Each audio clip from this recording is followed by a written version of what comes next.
Hey, what's up? I'm still trying to get over the fact that I'm just walking around the streets of San Francisco recording myself, but I'm just going to pretend like it's all right and deal with the weird looks that I'm getting from people. This is the first weekly conductor walk that I'm doing here, so we're going to talk about what's new. In version 0.50.0, we got some exciting stuff. I think the coolest thing is steering. So now, in addition to the queuing functionality, you can steer chats in Conductor. I think that was honestly long overdue. Super stoked to see it come out today. The team did a really great job. And we have some other exciting improvements to that UI coming up in the next couple of weeks as well. I think a big piece of polish was that previously in Conductor, if you tried to add a empty repository or a repository that didn't have Git initialized or GitHub initialized, there were some jagged edges, and you had to actually do that outside of Conductor and just go initialize Git, right? So now we do that for you automatically, makes things a lot smoother.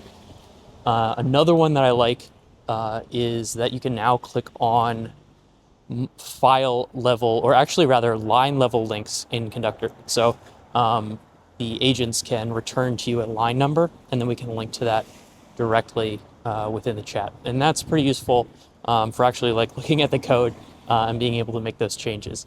You can then also take basically those lines and then pass them to an agent chat, which is pretty neat. If you haven't used also our greptile integration, you can get inline greptile comments directly inside Conductor. That's not new, but it was pretty cool. And what else? Yeah, fun stuff that we shipped.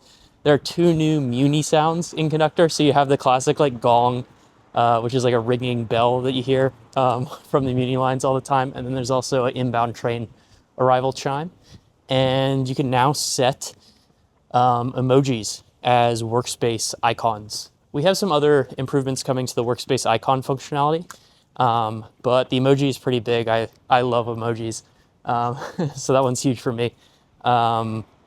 If you didn't know, you can also set favicons in the project themselves, and so we'll pick up things like icon files and favicon.pmg. So yeah, a lot of other improvements, a lot of other things shipping this week. But I just wanted to give you a quick roundup. I'm Matt. It's May 1st. That's what's new this week in Conductor. Peace.